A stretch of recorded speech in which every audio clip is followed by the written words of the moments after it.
Mumbai Pune express वेवरील contract प्रमाणे ठरलेली 2869 कोटींची टोल रक्कम नोव्हेंबर 2016 ला वसूल झाली। सध्या सुरू असणारी टोल वसुली बेकायदेशीर आहे, त्यामुळे ही टोल वसुली तातडीने थांबवावी, त्याबाबत 15 दिवसात उत्तर द्यावं अथवा मुख्यमंत्री देवेंद्र फडणवीस आणि सार्वजनिक बांधकाम मंत्री एकनाथ शिंदेंविरोधात अँटी करप्शन ब्युरोमध्ये तक्रार करणार असल्याचा टोल अभ्यासकांनी निर्णय घेतलाय।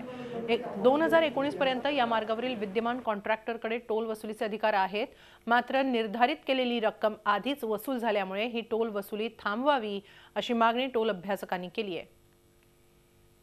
मुख्यमंत्र्यांकडे नोव्हेंबर 26 या दिवशी आम्ही मेल पाठवली की बाबा तुम्ही हे टोल बंद करा, कारण वसुली पूर्ण झाली आहे। दुर्दैवाने आजपर्यंत त्याच्यावर कुठलंही उत्तर ना MSRDCने दिलंय, ना मुख्यमंत्र्यांनी दिलंय, ना कोणी दिलंय। या विषयावर ते कुणीही बोलायला तयार नाहीत। ही दुर्दैवी वस्तुस्थिती आहे। आणि मग अशा परिस्थितीमध्ये आता मार्ग एवढाच उरतो की ही क्रिमिनल लूट झाली।